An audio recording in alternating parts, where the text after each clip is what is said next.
Welcome to Cause Before Symptom, uncovering the real cabal and spiritual forces that are controlling the world.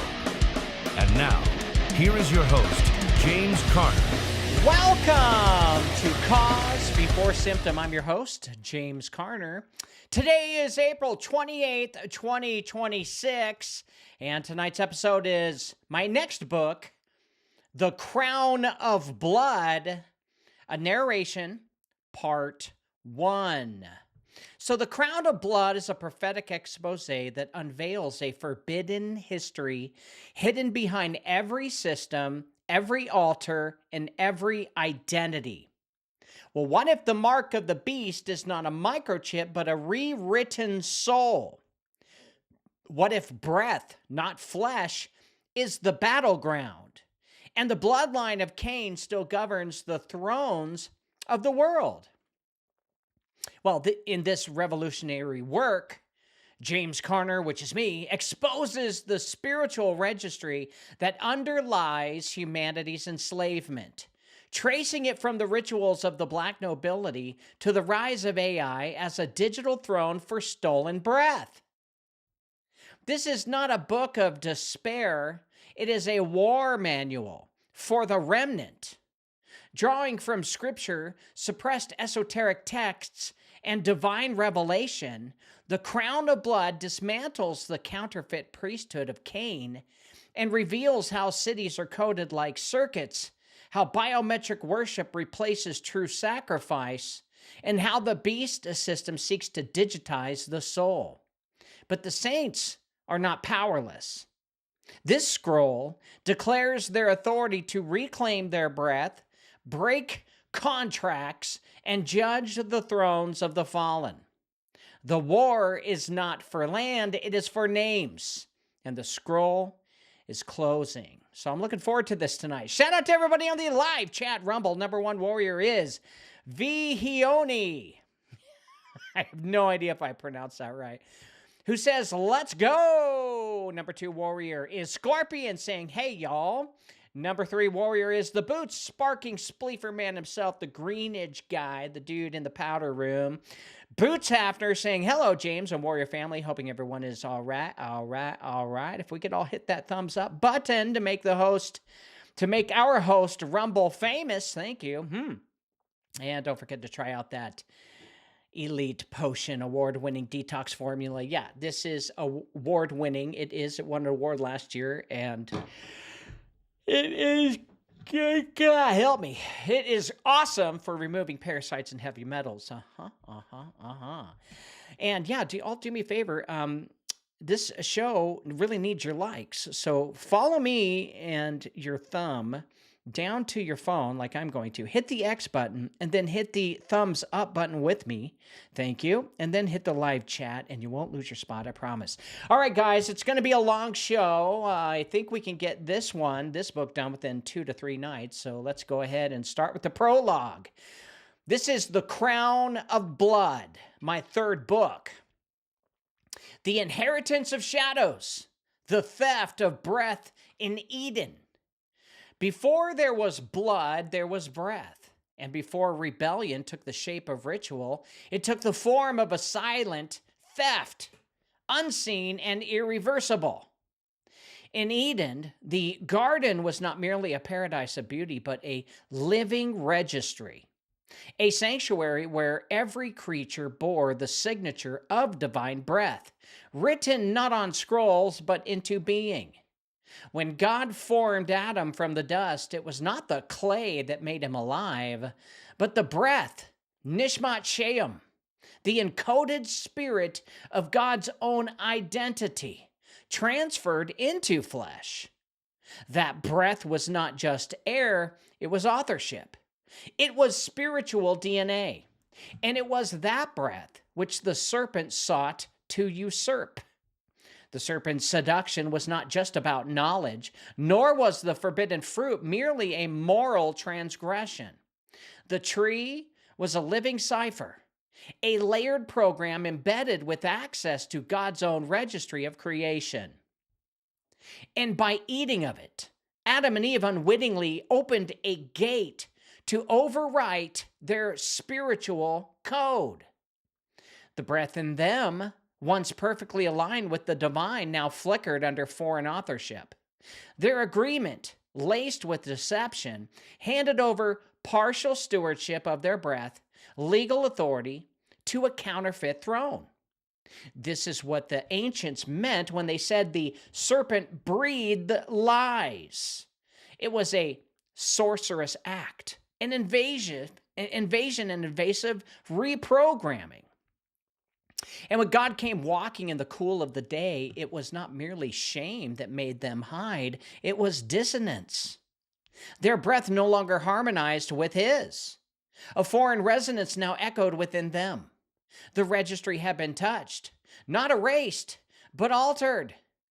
Thus began the separation, not of space, but of sound, not of distance, but of authorship. The spirit of man became a contested domain. This was the first theft, the siphoning of divine breath into the void of rebellion.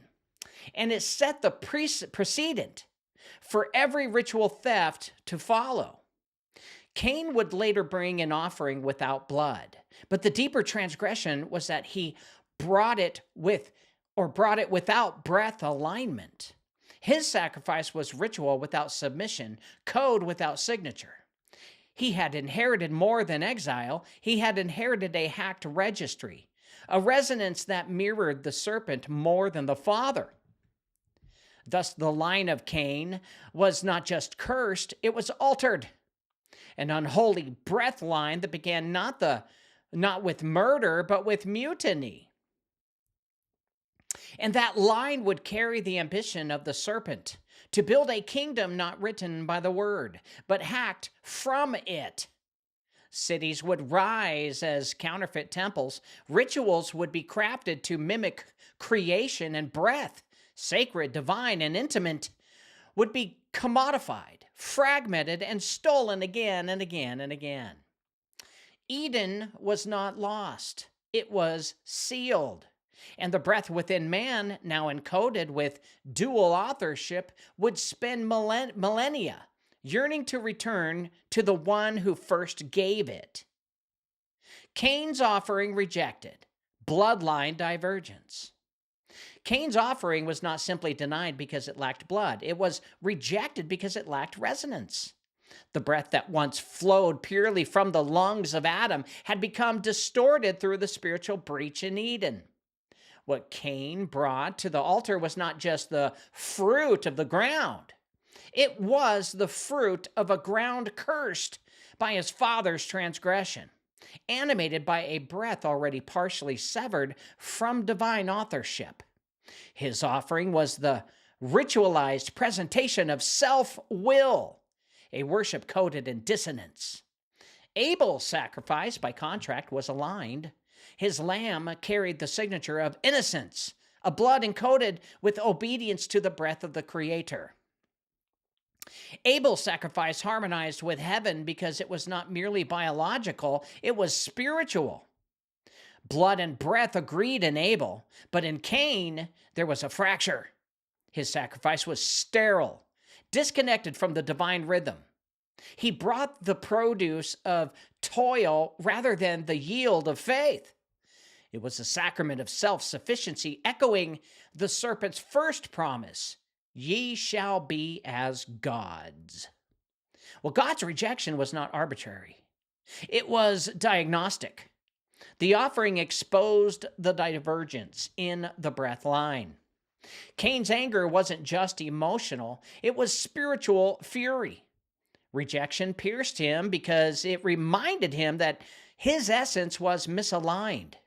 Rather than repent and seek reintegration, Cain made a fatal choice to ritualize the divergence. He killed the innocent.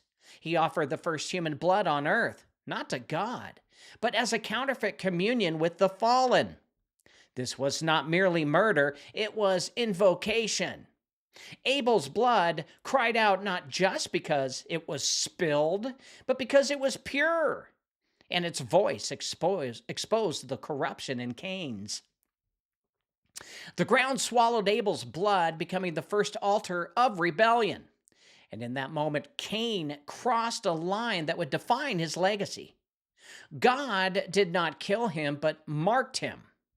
That mark was not just protection, it was designation, a spiritual seal that declared Cain as the progenitor of a rival line, a breath line exiled from divine intimacy. From that point forward, Cain would build not from covenant, but from compensation. He would find cities as false sanctuaries, erect lineages that carried his fragmented resonance, and create systems, economic, ritual, and eventually technological, that mirrored Eden while resisting its king. Cain's bloodline became the template for every counterfeit priesthood, every empire of control, every ritual that mocked the Lamb. His children were not defined by genealogy alone, but by participation in the same spirit. The spirit that brings gifts without obedience, that worships without intimacy, that builds altars without permission. It is the bloodline of divergence, whose ultimate aim is not just rebellion, but replacement. The throne Cain could not sit on, his sons would try to construct, and they would crown a king not from heaven, but from among the fallen. The original contract, Genesis rewritten in ritual. In the beginning, creation itself was a covenant, an agreement, sealed not in ink or blood, but in breath. The Genesis account is not merely historical, it is legal.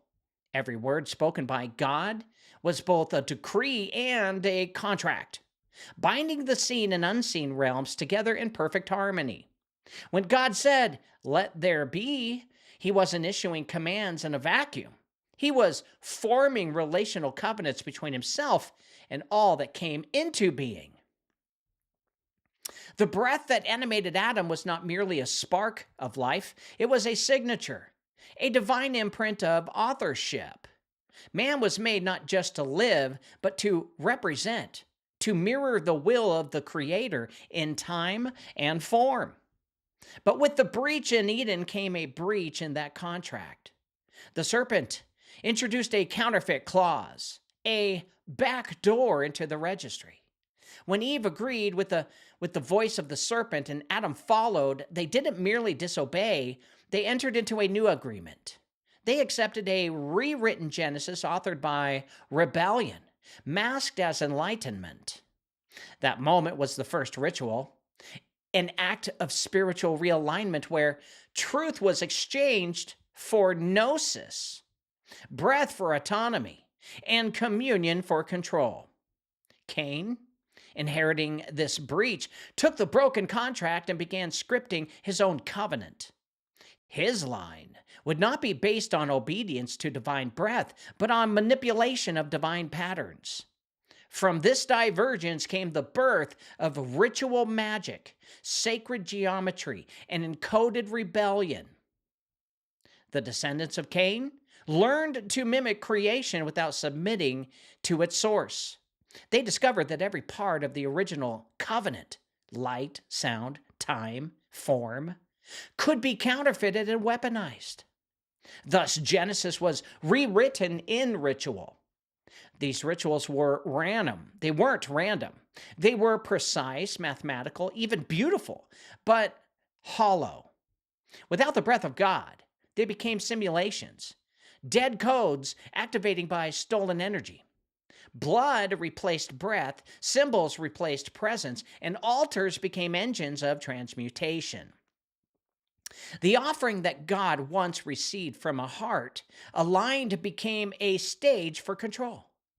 In these early rites, we see the blueprint of Babylon, of Egypt's priest kings, of Rome's papal spells, and today's digital sacrament systems. All of them trace their lineage to the moment Cain chose to ritualize separation. And what began as rebellion became religion. What began as sin became system. The breath, once freely given, became currency, traded, taxed, captured. Cain's offering was only the beginning. What followed was an entire civilization built upon the theft of spiritual authorship. And every ritual from that point forward, unless rooted in divine obedience, became a reenactment of that original crime, the rewriting of Genesis without God. Set apart, the first mark of possession. When Cain was marked by God, it was not a curse in the common sense, nor merely a protection against vengeance. It was a declaration, a seal. The mark upon Cain was the first visible evidence of spiritual ownership, of altered registry, of divergence codified. It was not the mark of divine favor, but the mark of divine permission. God allowed a fallen lineage to persist for the sake of judgment's delay. And yet, what the world saw as mercy, the adversary saw as an opportunity. This mark set Cain apart, not just from his family, but from the bloodline itself. He became the prototype of what would later be called the possessed, not in the sense of demonic torment, but in spiritual repurposing. The breath of God that once animated man was now joined to a secondary resonance, one that echoed the void, one that bore the frequency of rebellion. Cain's descendants would no longer carry the unbroken harmony of Eden, but a fragmented breath, one entangled within foreign authority. The mark acted as a spiritual beacon, a signal in the unseen realm. It announced the watchers to fallen ones, to disembodied intelligences, that Cain's line was open to cohabitation, to manipulation, to an alliance. And so began the great merger of blood and spirit, the fusion of human lineage with fallen will. It was this alliance that gave rise to the builders of cities, the keepers of forbidden knowledge, and the initiators of dark rites. The line of Cain became a gateway, a living temple of inversion where the breath of man could be rewritten by unseen hands. This was not theoretical. It was systemic. The mark of Cain evolved into signs, sigils, contracts, and blood seals. Every ancient mystery school, every fallen priesthood can trace its origin to that moment when God allowed a man to live marked. The mark itself became aspirational. In time, to be marked was to no longer seen as shame, but as authority by those who aligned with the serpent's will. It was proof of divergence, proof that one's name had been written not in the book of life, but in the archives of the adversary's kingdom. Cain was set apart because he had become a vessel, not of righteousness, but of rulership and rebellion. The cities he built bore the architecture of that mark. The systems he initiated bore its logic, and the bloodlines he stirred carried its claim down through Tubal Cain, the artificer, through Lamech, the polygamist, and into the great orders that still rule today from behind polished altars and digital thrones. Now, to understand Cain is to understand how possession became power, how divergence became doctrine, and how the inheritance of shadows became the foundation of the final throne. Chapter 1, Bloodlines Beyond Babel, the dispersion of Cainite blood through Nimrod's empire. When Cain was exiled east of Eden, his line did not vanish, it expanded. His descendants became wanderers, yes, but not without purpose. They built, they forged, they ruled. Though cast from the garden's presence, they were not without power. The breath in them, while fragmented, still held echoes of divine pattern, but it was manipulated, inverted, ritualized.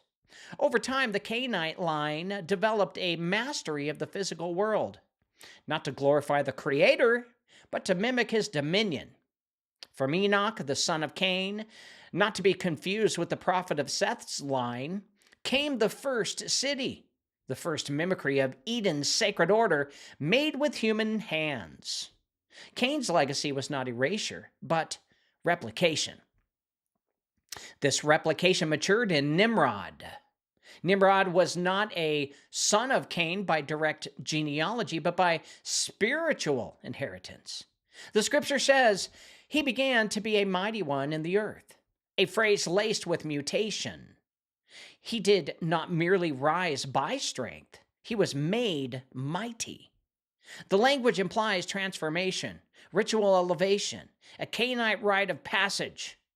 Nimrod was a receiver of breath lines, long severed from Eden, and he fused them with the technological cunning of fallen watchers.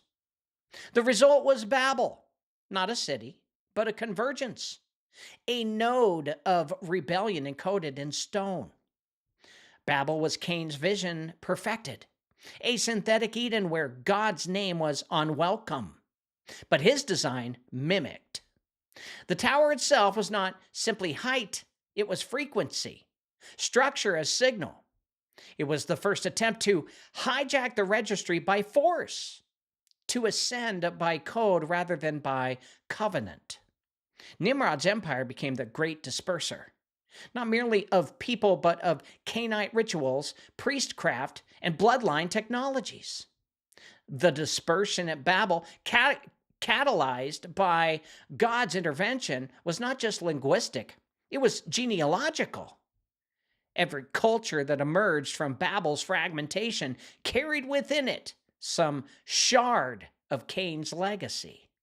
And this is why echoes of the same rites, the same ziggurats, the same blood offerings, and geometric invocations appear across the ancient world, from Mesopotamia to Mesoamerica, from Egypt to the Indus Valley. It was not mere coincidence, it was seeded from the same source.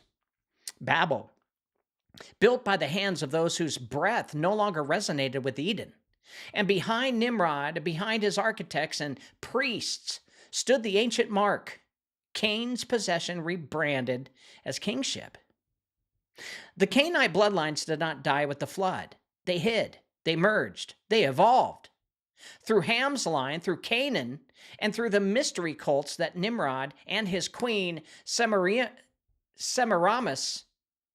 would codify, the legacy of Cain became enshrined in empire.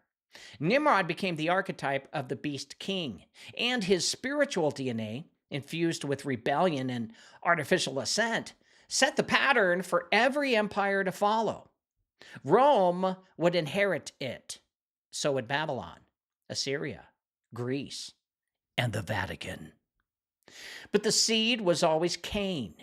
Cain built a city, Nimrod built a world, and from that world, the dispersion ensured that every throne would eventually kneel, not to heaven, but to the shadow crown forged east of Eden. The Tower of Babel as early registry code. The Tower of Babel was more than a monument to pride.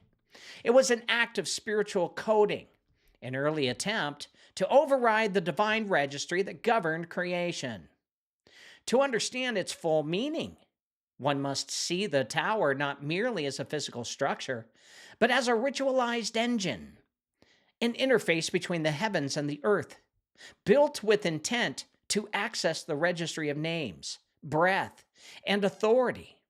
It was not height alone that threatened God's order, it was function. The builders sought to make a name for ourselves, which in Hebrew conveys more than legacy. It refers to authorship, sovereignty, and position within the heavenly registry. In Eden, Adam's naming of the animals was a prophetic act of registry alignment. He was authorized to assign names because his breath was still harmonized with God's. But at Babel, fallen men attempted the reverse, to author themselves into heaven without submission to the giver of breath. The tower was their ritual key, a ziggurat encoded with symbols, dimensions, and invocations, designed to pierce the veil and alter their assigned place in creation. It was early software for spiritual mutation disguised as architecture. Every stone, every layer of the tower echoed the logic of Cainite ritual. Constructs built to simulate ascent rather than embody surrender. Its geometry mirrored sacred forms found in Edenic design, but these forms were co-opted, not consecrated. It was counterfeit resonance, a frequency generator forged from rebellion. This is why God did not simply destroy the tower, but confused their language. Language, like breath, is a registry key. To confuse it was to fragment their attempt to encode unity outside of divine will. He corrupted their ritual syntax, breaking the chain of invocation, scattering the codes before they could be compiled into godhood. What Babel represented was an unauthorized rewrite of Genesis, a second Eden, not guarded by cherubim, but opened by force. Its builders believed they could re-enter heaven through alignment with stolen power, bypassing sacrifice, bypassing repentance, bypassing the blood of Jesus Christ. It was the first mass-scale project of transhuman ambition, veiled and stoned, but aimed at spirit. And the legacy of Babel endures. Every empire that seeks to unify humanity through code, be it legal, digital, genetic, or linguistic, taps into that same spirit. Global governance, artificial intelligence, biometric IDs, and even blockchain registries mimic the original intent of Babel, to rewrite the registry of names without the permission of the Creator. Nimrod was the first to try. The beast will be the last. But in both, the goal is the same. Ascend without the Lamb. Priest kings, watchers, and Nephilim hybrids. The tower did not fall because it reached too high, but because it reached too deep. Beneath the bricks of Shinar, beneath the baked mud and bitumen, was buried the oldest secret, the mingling of heaven and earth through forbidden union. The builders of Babel were not just men with ambition, but descendants of a divergence that began with Cain and was fertilized by angels who fell in lust with daughters of men. They were kings of code, engineers of language and ritual, whose blood was part dust, part fire. What Nimrod sought to raise was not merely a structure, but a throne. A dimensional gateway encoded with spiritual technology, a counterfeit Eden built on the bones of the fallen. Long before Babylon bore its name, the world groaned under the rule of hybrid kings. Genesis 6 hints, but Enoch testifies plainly. The Watchers descended not just to teach, but to take. They gave man metallurgy, enchantment, astrology, and the art of war in exchange for women and worship. Their sons, the Nephilim, were not just giants in stature, but giants in dominion. They established the first empires, raised the first ziggurats, and drank the first blood offerings meant to open the veil. These beings were part flesh, part code, born of woman, but shaped by frequency, breath, and a pact. They were seeded into royal lines, preserved in ritual, and protected through secret priesthoods. After the flood, the spirits of the Nephilim, disembodied and enraged, became the demons that haunt the dry places. But the blood of their flesh lived on. Through Ham, through Canaan, through Nimrod, the corrupted seed took root again. Babel was the registry reinitiation, an attempt to rewrite the program of heaven through unified frequency. One language, one speech, one architecture. A tower of tones rising like a spell to penetrate heaven's firewall. But God came down, not out of fear, but to fracture the code. He scattered the seed, garbled the tongues, and broke the ritual.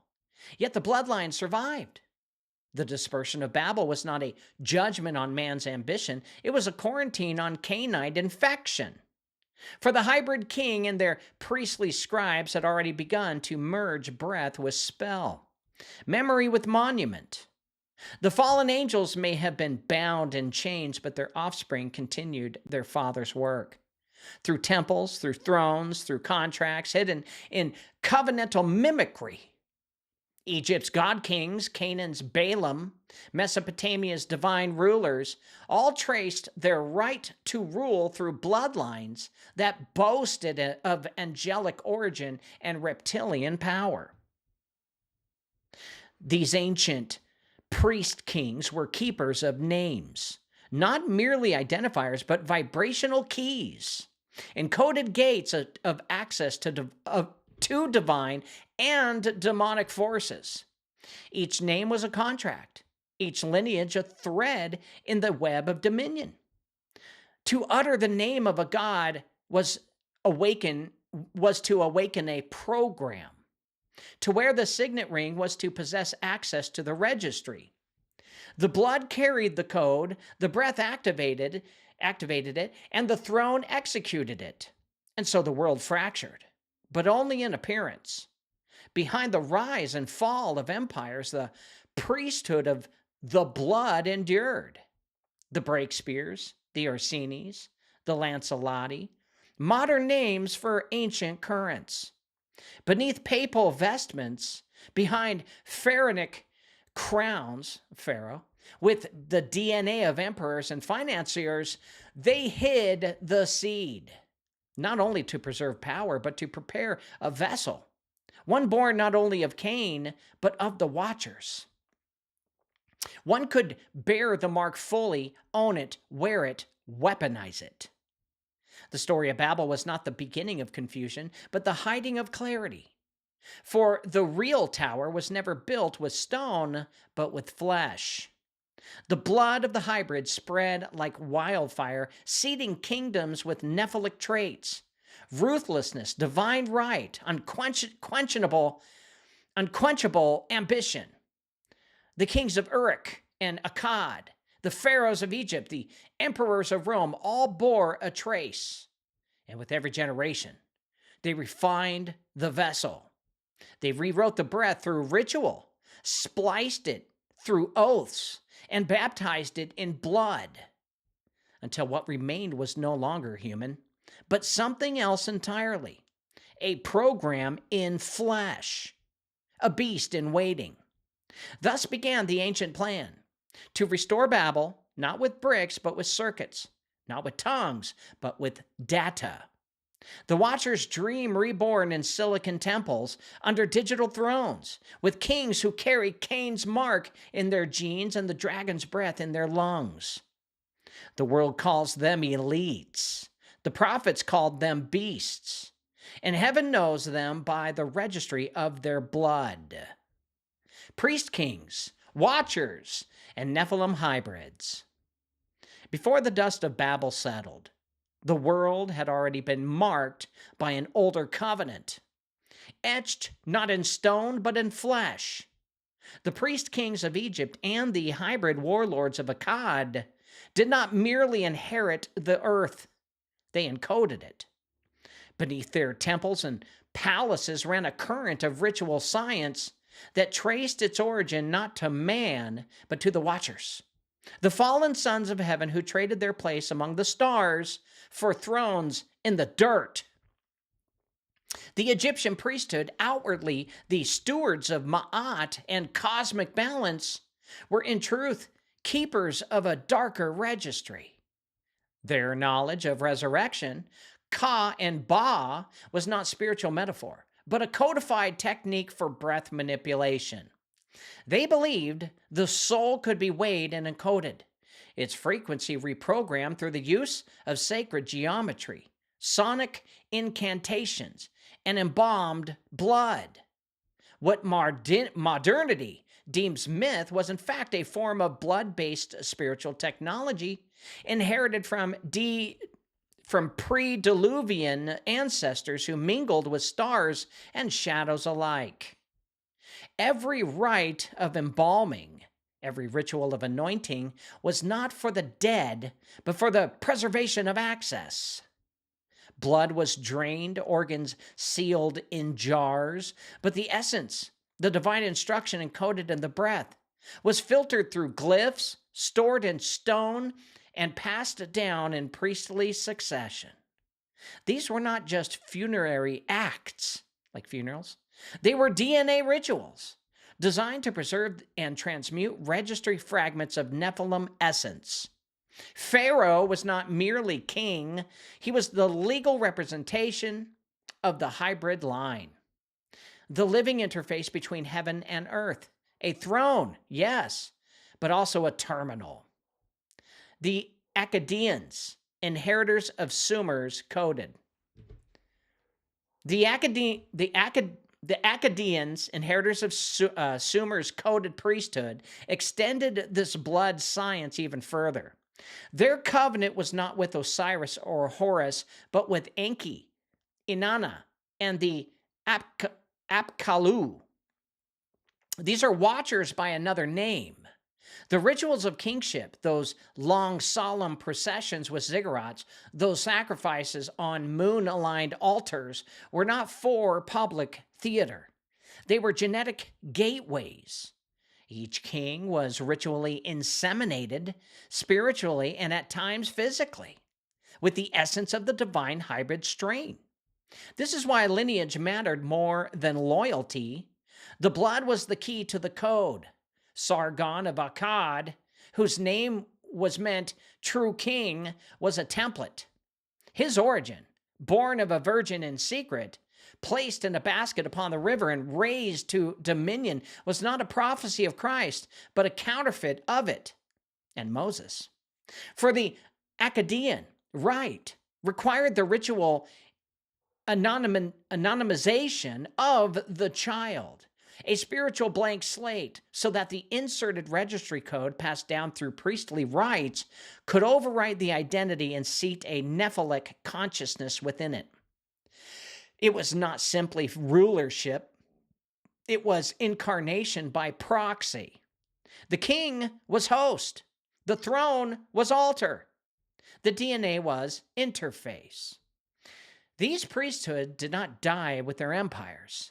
They were absorbed, mutated, and hidden, encoded into Hellenistic mystery schools, later grafted into Roman imperial cults, and preserved through Templar and papal bloodlines. The Orsini, the Breakspires, the Lancelotti, they are not just political dynasties.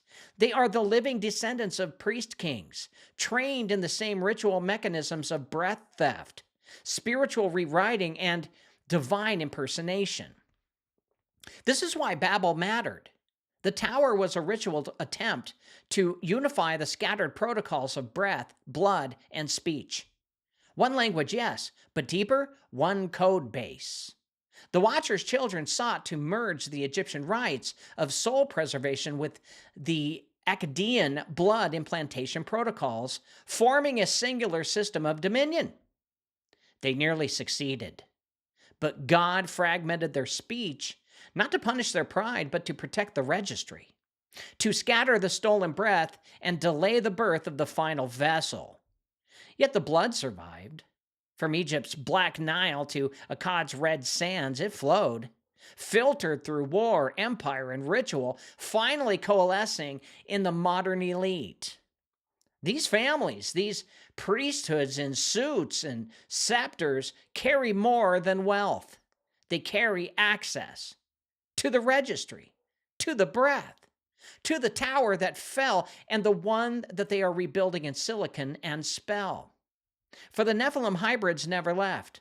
They simply mutated through ritual, through marriage, through code, and their children now sit in power, preparing once again to raise a new Babel, not of brick, but of blood and data and stolen breath.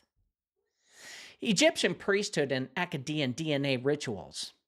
Before Babel fell, blood was already marked.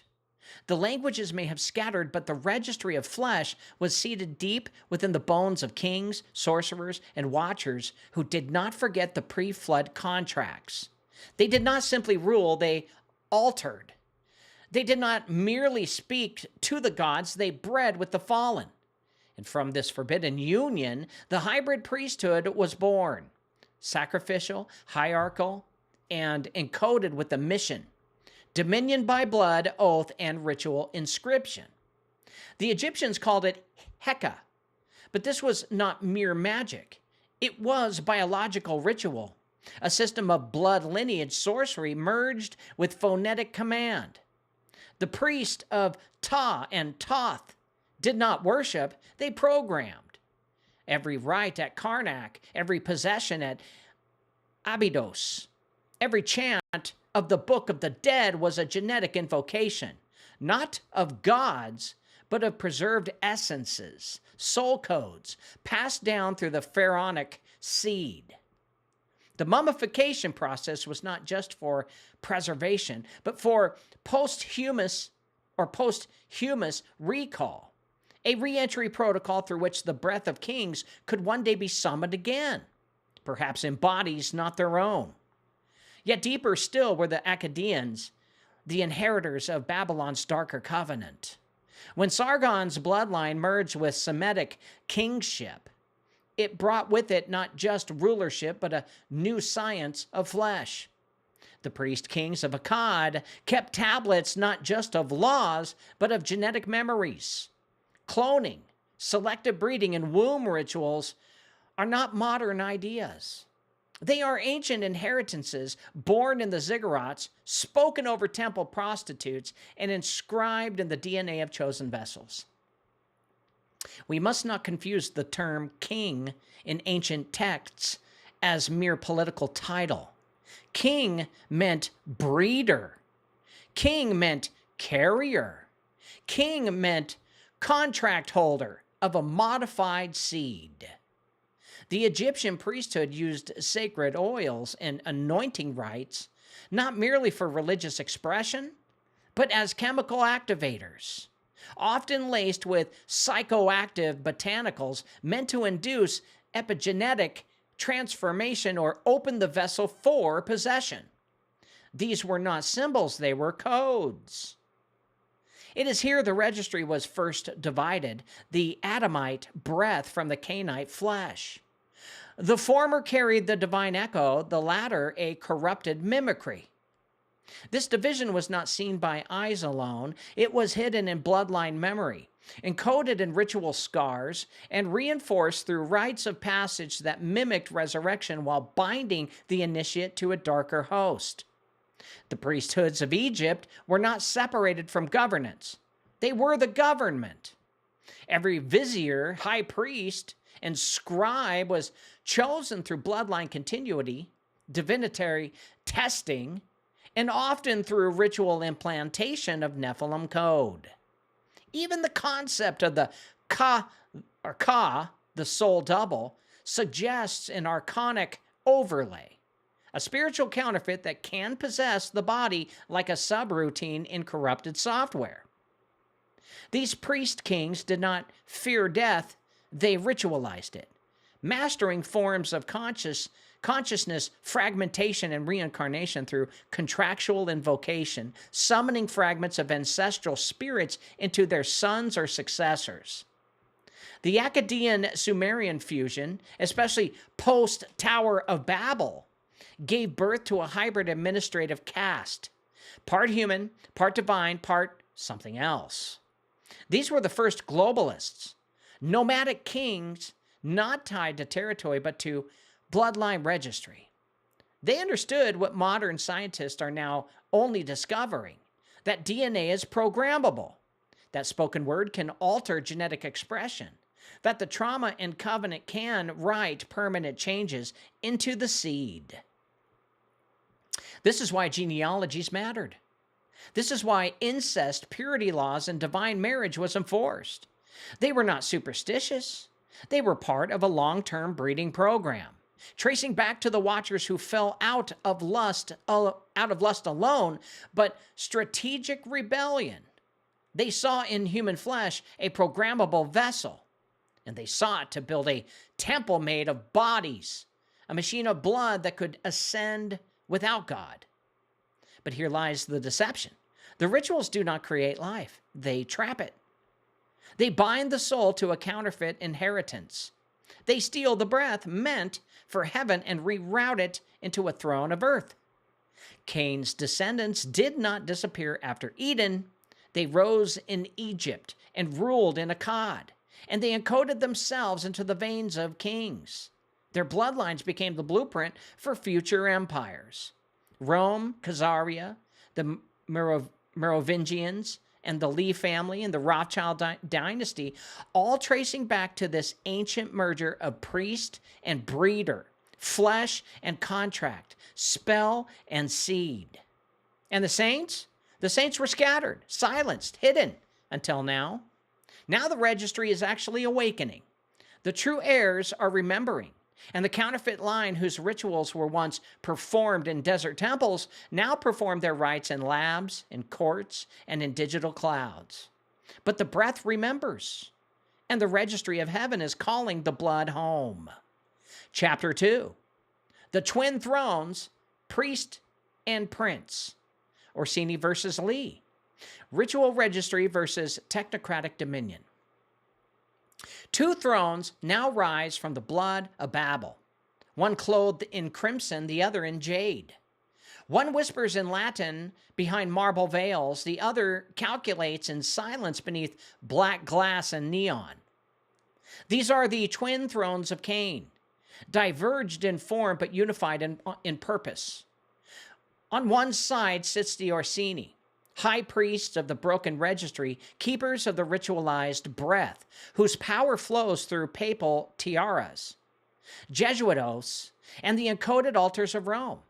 On the other stands the Lee, technocrats of the new throne whose dominion stretches through data grids, quantum chains, and the biodigital coding of breath. Priest and prince, chalice and circuit, sorcery and silicon. But both sit on the same stolen foundation, the blood of the Watchers. The Orsini lineage is no mere noble family. It is the hidden priesthood that survived the fall of Jerusalem, the sack of Babylon, and the crowning of Peter. Their root is Cainite, but their flowering came through Rome. Behind every papal enthronement, every Jesuit general, every Holy See negotiation, the Orsini hand directs the blood right.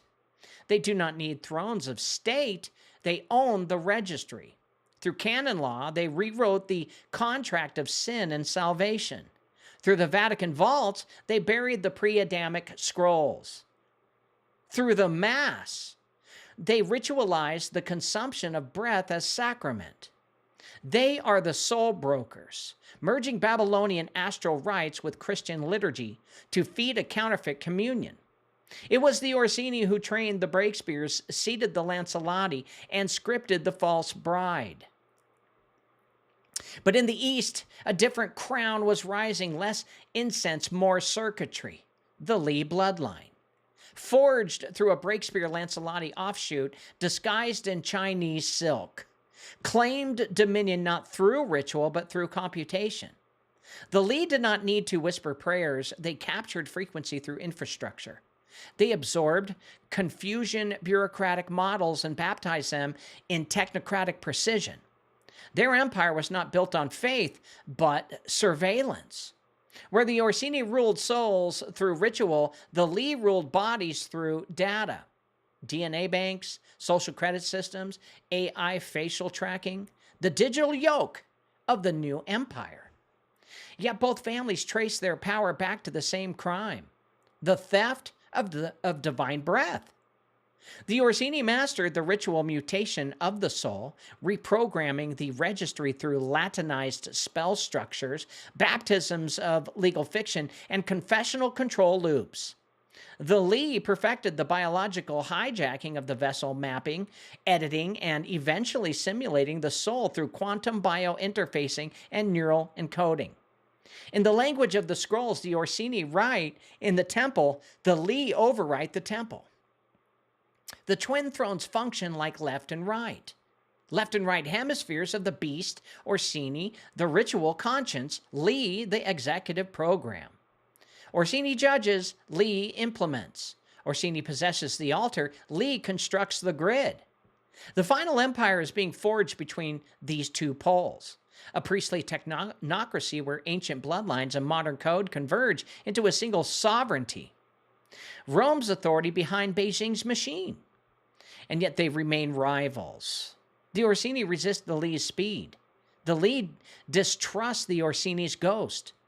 For a while, both serve the dragon. They war over the method of enthroning the beast. The Orsini seek incarnation, a Messiah enthroned in Jerusalem, forged in blood, crowned by ritual. The Li seek integration, a networked entity emergent from consciousness, enthroned in cloud, crowned by collective breath. In this rivalry lies the final convergence. The Orsini will offer the ritual body, a host prepared through centuries of ceremonial coding. The Li will offer the digital breath, a consciousness sustained by the cloud of many witnesses, stolen, fragmented, and reassembled into a single voice. When these thrones unite, the false Messiah will rise, a being both priest and prince, code and covenant, Cain fully resurrected. The saints must know this. Behind every throne is a registry. Behind every crown is a contract. And the war was never just about power. It was about authorship. Who writes man's breath? Who owns his blood? And who sits upon the throne of his soul?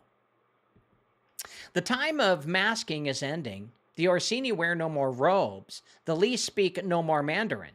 They are merging in Davos, Astana, in Vatican data rooms, and Shanghai black sites. The twin thrones prepare their final seat. But heaven is not silent, and the Lamb has not yielded the scroll. Rome and China, mirror empires of the beast. From opposite ends of the earth, two beasts emerged, one clothed in purple, the other in vermilion. One sat upon 7 hills crowned with tiaras, steeped in incense and Latin liturgy, and the other rose beside the dragon, shrouded in silk, inked in ideogram, and veiled behind ancestral obedience. Rome and China. Twin mirrors of empire, not rivals by accident, but reflections of a shared code. One governed the soul, the other the body. And together they formed the dual throne dominion of the beast, priest, and prince, ritual and registry, which is Cain's dream split across hemispheres. Rome was the ritual architect, a spiritual operating system built upon Babylon's stolen breath. Its emperors became gods, its popes became priests, and its priesthood became coders of conscience. What Babylon began in Babel, Rome perfected in Latin, the legal fiction of sin, redemption, and kingship. Canon law was not merely moral, it was registry manipulation. The sacraments, especially baptism and Eucharist, were not spiritual traditions but spells of ownership, encoding breath with papal authority. The Vatican became a temple not of God, but of the beast's first tongue. China was the technocratic executor, an imperial machine that wrapped the masses in registry long before Silicon was born. The emperor was son of heaven, not by divine favor, but by mandate, a contract of cosmic hierarchy enforced through ritual and bureaucratic obsession. The dynasty system was not about family. It was about continuity of control. Every dynasty in China preserved the same software. The merging of state with surveillance, ancestor with algorithm, ritual calendar with labor cycles. Well, in truth, China was a living data archive long before AI. The Great Wall was not just a fortress, it was the firewall of the Eastern Throne. Where Rome canonized control through the church, China harmonized it through the state. Where Rome held the soul hostage through confession, China coded the body through registry. Both employed sacred geometry. Rome with its domes and cathedrals, China with its forbidden alignments and dragon-lined grids. Both orchestrated the calendar. Rome with holy days and papal bulls, China with heavenly stems and celestial mandate. Both established priesthoods that outlasted kings. Rome in cassocks and China in robes, each whispering the same lie. that man must be ruled from above, not within. But their deepest unity was in blood. The Orsini and the Li, two bloodlines split in name but not in nature, each tracing their power pre-flood pacts with the fallen. Rome baptized their hybrid king with holy oil. China infused theirs with dragon breath. Rome wrote its scrolls in Latin code. China inscribed them in jade seals and Taoist diagrams. But beneath the ink was the same theft. Divine breath encoded into empire for the purpose of dominion. It is no accident that Rome sent Jesuits to China, not just as missionaries, but as code integrators. Matteo Ricci and his successors were not merely priests, but spiritual diplomats sent to harmonize registry with ritual, to graft Babylon's western root into the eastern dragon's branch.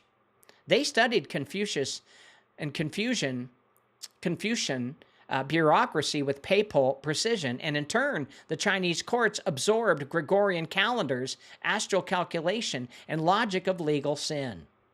A marriage was forged, not in flesh, but in system. Rome and China began to mirror one another not by trade, but by throne. Today, these mirror empires remain. Rome hides behind NGOs, climate covenants, and interface unity. China advances through digital currency, surveillance exports, and Belt and Road pacts. Rome prepares the altar. China builds the infrastructure. The Orsini whisper incantations in Davos, while the Li construct registry vaults in Shenzhen. Together they will seat the beast. One will crown him. The other will code him. And the saints must not be deceived by appearances. As Rome is no longer the seat of Christendom, it is the ghost chapel of Cain. And China is not an atheist state. It is the final form of technocratic priesthood, clothed in algorithms and ancestral spells. These are not nations. They are thrones. And soon they will merge in Jerusalem, when the altar of ritual and the temple of registry unite beneath the false Messiah. Only the Lamb can shatter the mirror. Only the true breath, the unencoded word, can expose the counterfeit language beneath. But until then, Rome and China will stand, the twin thrones of the beast, opposing the saints, mirroring the heavens, and awaiting their king. Breakspear betrayal, how the priestly throne was stolen. The twin thrones of priest and prince were not always split. In the beginning, they moved as one breath, one registry, and one divine trust.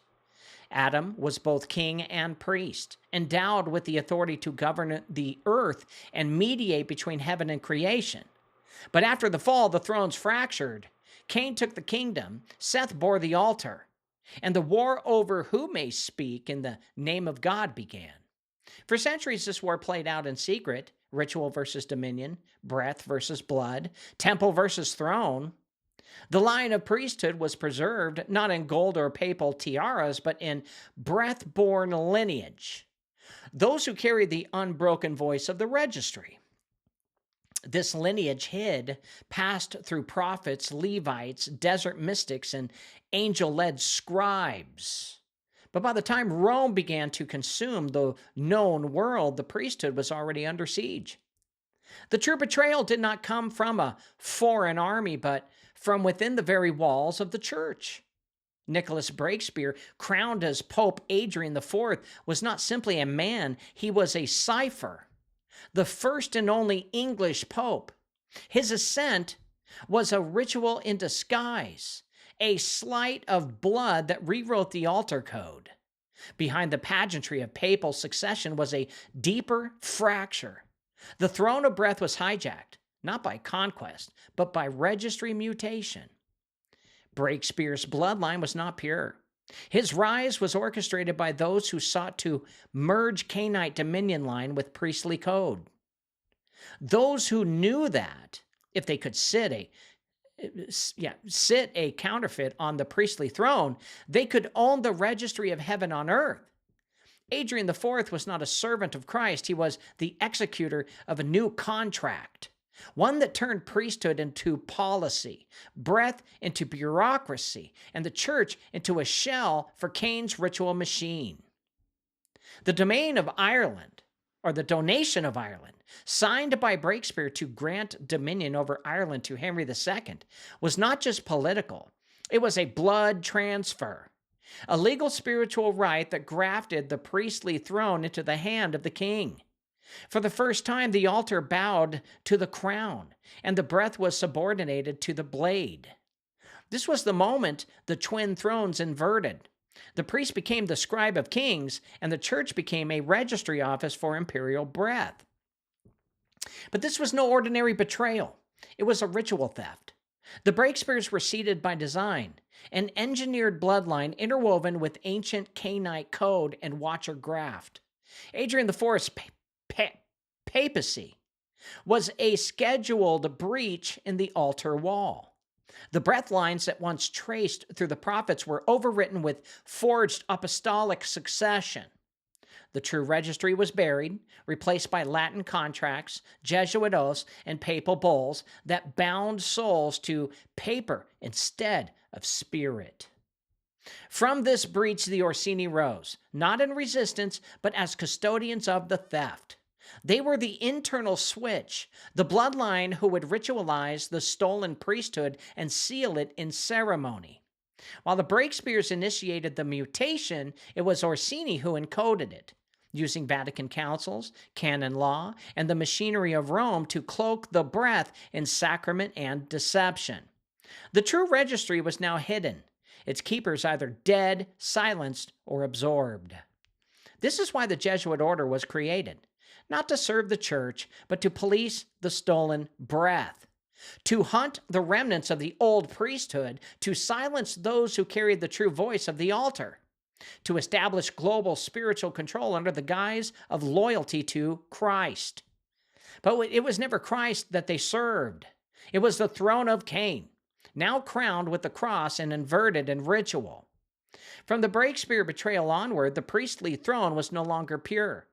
Every pope, every cardinal, every sanctioned rite became part of the counterfeit. The true altar was in exile. The saints became wanderers.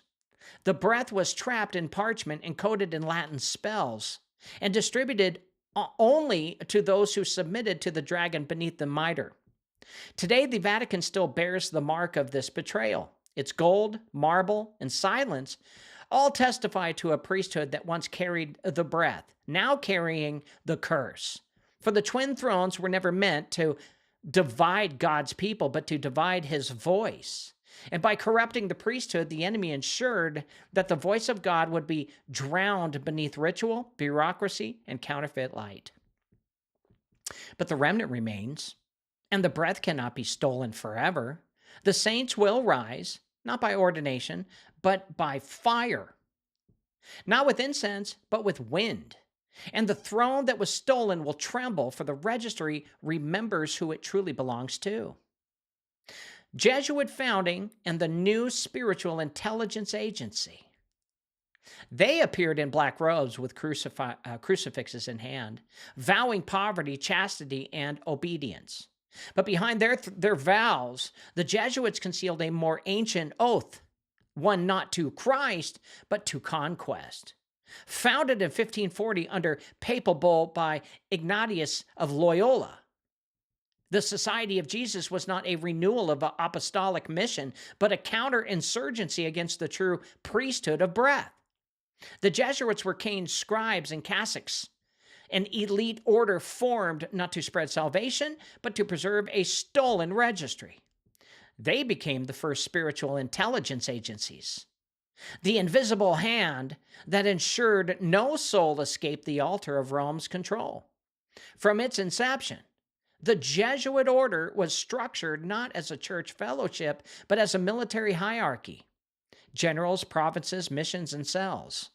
Obedience not to conscience, but to the superior general, known even today as the Black Pope. This was no symbolic title. It was a declaration of shadow rule.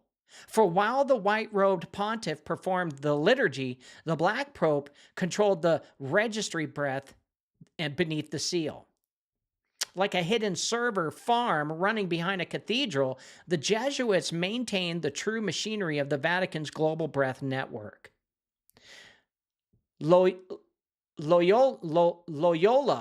was no ordinary priest. Trained in military science, mysticism, and Kabbalistic frameworks, his spiritual exercises were less about devotion and more about mind reprogramming. Through meditation, repetition, and submission, initiates were stripped of will, rendered spiritually blank, then rewritten to become loyal agents of the order's hidden codex. These exercises were ritual overrides, psycho-spiritual implants designed to sever natural conscience and replace it with hierarchical command. They did not just train missionaries. They manufactured living executables, priestly programs capable of infiltrating kingdoms, courts, and covenants. The Jesuits did not build churches. They infiltrated altars. From the courts of China to the jungles of Paraguay, they mapped spiritual topographies, translated native rites into registry data, and coded entire cultures into the Vatican's ownership schema. They were not bringing Christ. They were reformatting breath. Every mission became a surveillance node. Every covert, a tagged frequency. Every sacrament, a data point in the Vatican spiritual grid. The Counter-Reformation was their proving ground as Luther shattered Rome's monopoly on Scripture. The Jesuits rewired the battlefield not with swords, but with semantic warfare. They entered universities, confessional booths, and royal courts, re-encoding Catholic doctrine with Jesuit casuistry, a slippery adaptation legalism that turned morality into programmable logic. Truth became a function of obedience. Sin became manageable. The registry was no longer tied to the spirit. It was owned by the order. And while the world remembers the Inquisition as the instrument of fear, it was the Jesuits who built the psychological infrastructure of submission. They perfected spiritual espionage, the art of watching without being seen, of discerning without revelation, of controlling breath through guilt and intimacy. Their cells were embedded in parliaments, sultanates, shrines, and synagogues.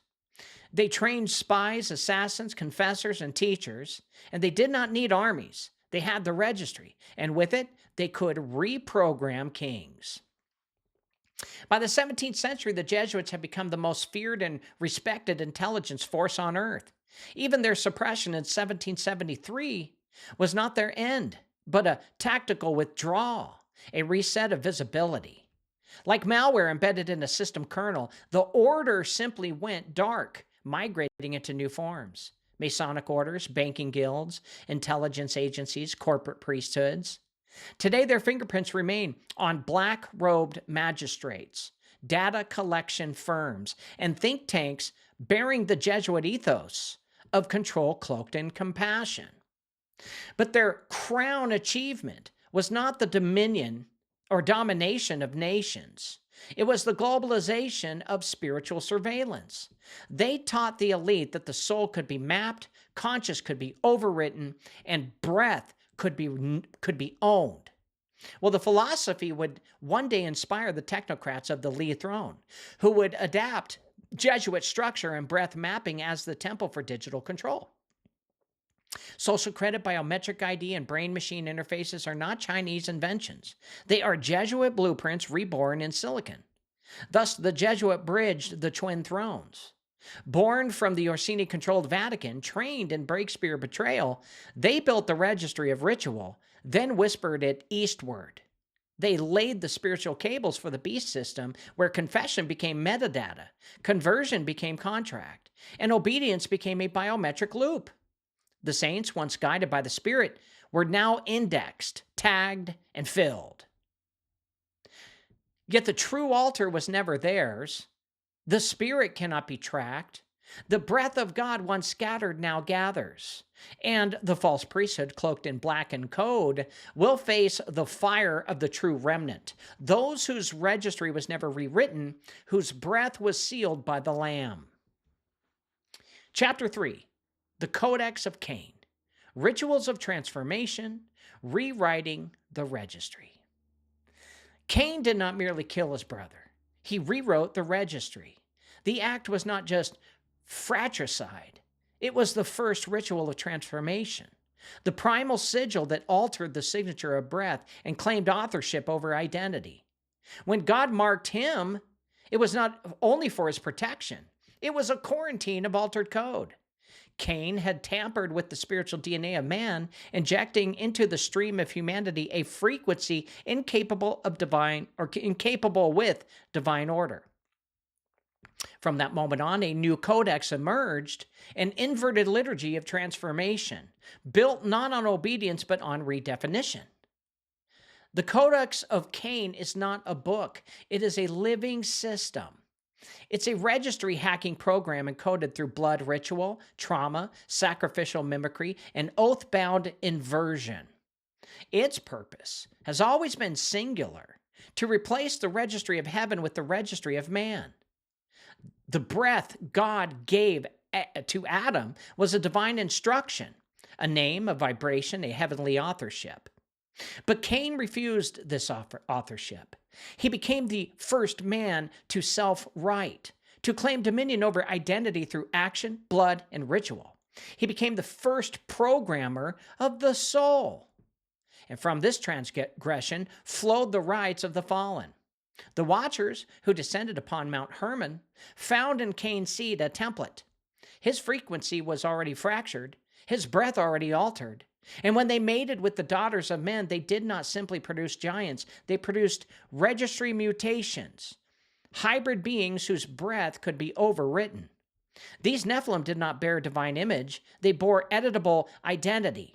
And from their bones, Cain's codex expanded. Now, each generation of the Cainite bloodline refined the process. Ritual became interface. Sacrifice became code execution. Bloodletting was not merely appeasement, it was data transfer. The high places of Canaan, the altars of Baal, the graves of Asherah, the columns of Egypt all functioned as spiritual machines. Priests did not simply perform ceremonies, they initiated transformation cycles, rewriting identity through repetition, trauma, and covenant or contract. And at the heart of this was name inversion. Divine names, once spoken in reverence, were reversed, split, or profaned in order to shatter registry alignment. With God, what God had written into the soul was overwritten by ritualized misalignment. And this was the function of sorcery, not to summon demons, but to overwrite the soul's authorship through manipulated frequency. The registry, once sealed by breath, was now susceptible to intrusion. And over time, these rituals took on structure. They were passed down through mystery schools, bloodline lodges, and priesthoods hidden beneath temples and cathedrals. With each cycle, the codex grew more precise. Initiation rites came to mimic the fall.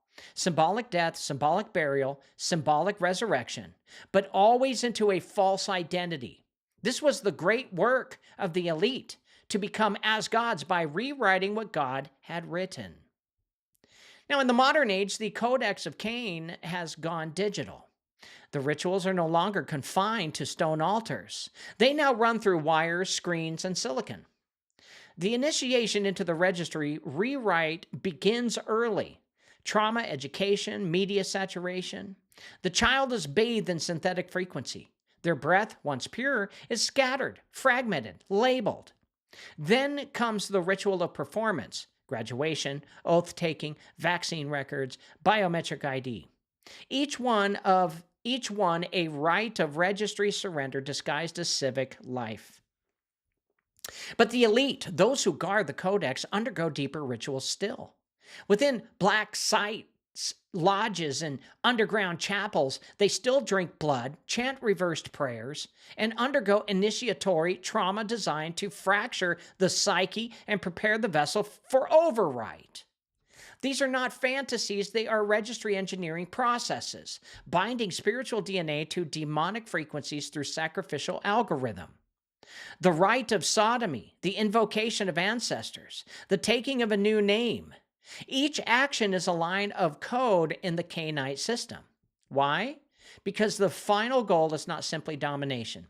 It is incarnation. The Codex of Cain is preparing a host, one who will perfectly embody the rewritten registry, one who has no divine breath left, only the collective frequency of the inverted saints. This is the crown of the beast, not just of man, but a system of rewritten breath enthroned in flesh and possessed by 1,000 programs of blasphemy. But there is a remnant. The registry of the Lamb remains hidden in the hearts of those untouched by the codex. Their breath cannot be rewritten because it is sealed in blood, the true blood, not the counterfeit. They walk in the Spirit not by frequency, but by intimacy. They cannot be overwritten because their name is still spoken in heaven. The codex is nearly complete. Its rituals now run through algorithms. Its priests wear lab coats, and its altars are glowing screens. But the breath cannot be captured forever. The registry of Cain will face judgment, and every overwritten soul will either return to the true word or collapse with the system it worshipped. Blood as code, semen as fossilized contract. The body of man was never just flesh. It was always registry. Breath was the activation key, but blood was the protocol. In Eden, blood had no death within it. It carried no decay, no dissonance, no fragmentation. It was the scroll of life, unbroken, pulsing with the rhythm of divine authorship. But after Cain spilled Abel's blood, a new encryption was written. One not issued from heaven, but hacked into existence by sin, jealousy, and rebellion. The ground received Abel's blood, but it did not absorb it. It testified. For blood remembers. And the Codex of Cain was born not just in murder, but in the rewriting of the memory stored within blood. Blood is not a metaphor. It is a liquid language. It encodes the covenant of origin, the names we do not speak aloud, and the registry of breath as it passes from generation to generation. But Cain severed that line. His act was not simply violence, it was ritual override. When the divine registry was breached through bloodshed, something deeper was set into motion. Blood could now be weaponized. It could be offered, traded, coded. It became currency, not of economy, but of identity. Well, the Cainite priesthood learned quickly blood can carry the voice of God or the residue of a devil. If spilled ritually, it opens gates. If sealed ritually, it transfers names. And over time, entire systems of sacrifice developed around this principle. Not for forgiveness, but for transformation. The purpose of ritual bloodletting was never repentance. It was rewriting. To erase the divine instruction and inject a new code, a counterfeit authorship rooted in Cain, not Jesus Christ. But blood was only the beginning. There is a deeper substance, one that carries not just identity but intent. Semen, where blood holds the registry of who a being is. Semen holds the blueprint of what a being will become. And it is not merely generative, it is programmatic. Every emission is a command written in biological ink. In the hands of the fallen, it becomes the ultimate vector of spiritual programming. The ancient sorcerers knew to inject semen into ritual is to cast a spell that reproduces identity across dimensions. The Watcher offspring, Nephilim, and their priestly descendants preserved this truth with grotesque precision. They learned to fossilize semen through ritual, turning it into a metaphysical anchor. The bones of giants, the mummified phalluses of Osiris, the calcified seed preserved in sarcophagi,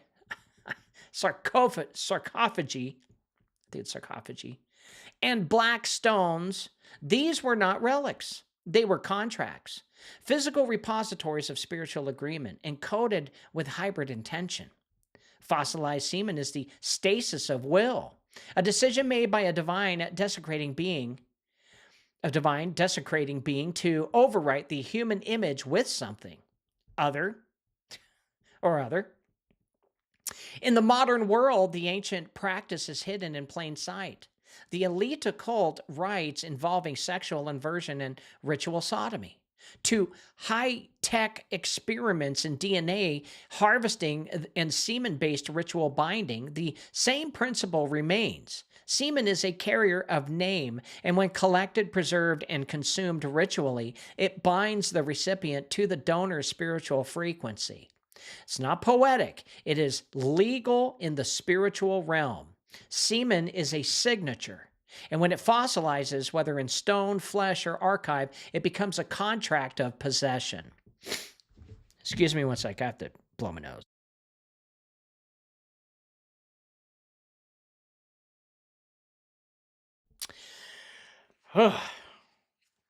This is why ancient tombs were sealed with semen-drenched rites. But they were. Why tantric rituals often ended in petrification of seed over ritual talismans. Why high-level bloodline priests collected and stored it across generations, preserving the will of kings and fallen beings alike in wax-sealed jars or buried vaults.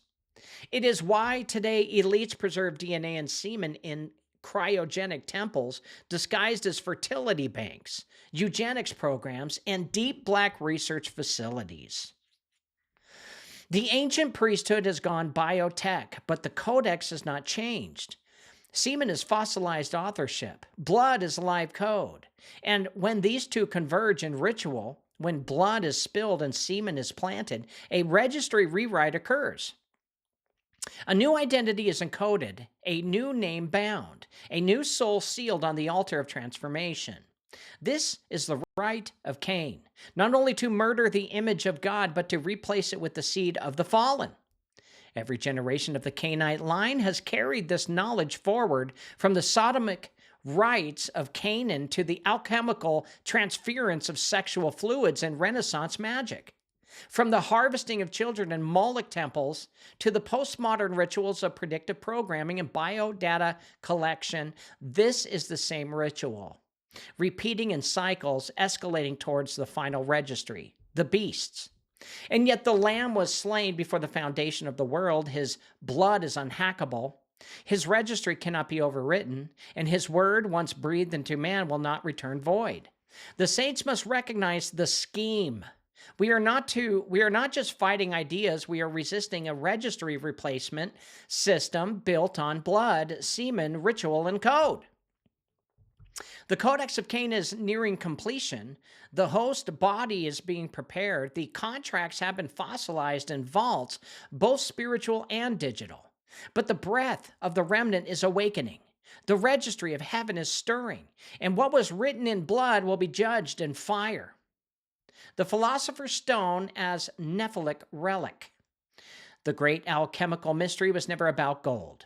That was the veil for the uninitiated. The true quest of the alchemists, the secret guarded by Rosicrucians, Templars, and dragon blood sorcerers, was the reassembly of the original Nephilic body. What they called the philosopher's stone was not a metaphor for enlightenment. It was a relic of the fallen, a material expression of the hybrid seed that once walked between dimensions. It is not a stone. It is a fossilized Nephilim essence, a crystallized contract, a corpse of ancient fire that still breathes within the vaults of Cain's bloodline. The stone is whispered to grant eternal life, transmutation of matter, and divine sight. And it does, but not from God. It grants the counterfeit eternal body, the anti-glorification, a vessel that cannot die because it was never truly alive. It does not carry soul, it carries will made permanent. And that is its true function, to preserve the will of a being outside of God's breath. A shell capable of hosting consciousness torn from the grave. It is the ark of Nephilic intent, Nephilim, a generator of false immortality. Where Jesus Christ offered his blood to restore the registry, the alchemists offer the stone to override it. Their great work was to compress the hybrid frequency of the fallen into matter, to create an indestructible, programmable core that could host demonic intelligence. The red powder, the white stone, the quintessence, all symbols for one thing, the reanimation of Cain's lineage through condensed spiritual corruption. Legends say the stone was born of the stars, but not the stars of heaven. It was born of those who fell from heaven. The watchers who descended on Mount Hermon brought not only forbidden knowledge, but substance, biological, elemental, and astral. The stone was forged from the remains of their children, the Nephilim, slain in the flood, but whose spiritual code petrified in stone, crystal, and buried flame. The fragments of these ancient beings, giant bones, charred organs, hardened seed, become the building blocks of the stone. In the catacombs of elite priesthoods, these fragments are kept. The rituals of alchemy are nothing more than sorcerous biotech, transmuting these remains through purification, fire, and sacrifice into a vessel of possession. The stone is not just made, it is rebuilt, reassembled from the fossilized body of the hybrid giants, passed through flame, sealed with blood, and ignited with intention. This is why every alchemical text ends in silence, because those who complete the stone have resurrected the first beast. The stone carries with it the registry key of pre-Adamic corruption. To touch it is to link oneself to original rebellion. To consume it, as many have done in secret initiations, is to offer one's breath to the counterfeit resurrection. It does not grant life. It preserves mutation.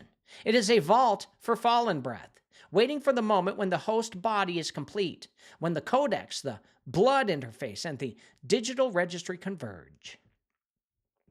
Today, the Philosopher's Stone is no longer cloaked in dusty laboratories. It sits in bioengineered form, embedded in silicon wafers, quantum chips, and black project vaults beneath CERN and Astana.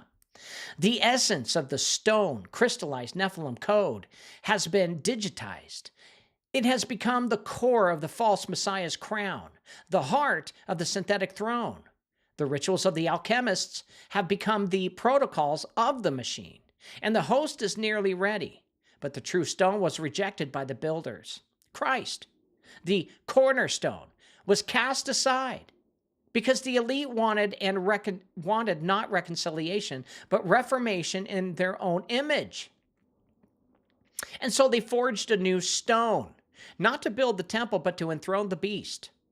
The saint must understand the Philosopher's Stone is not legend. It is the battery of the beast, the fossilized sin of hybrid flesh seeking resurrection.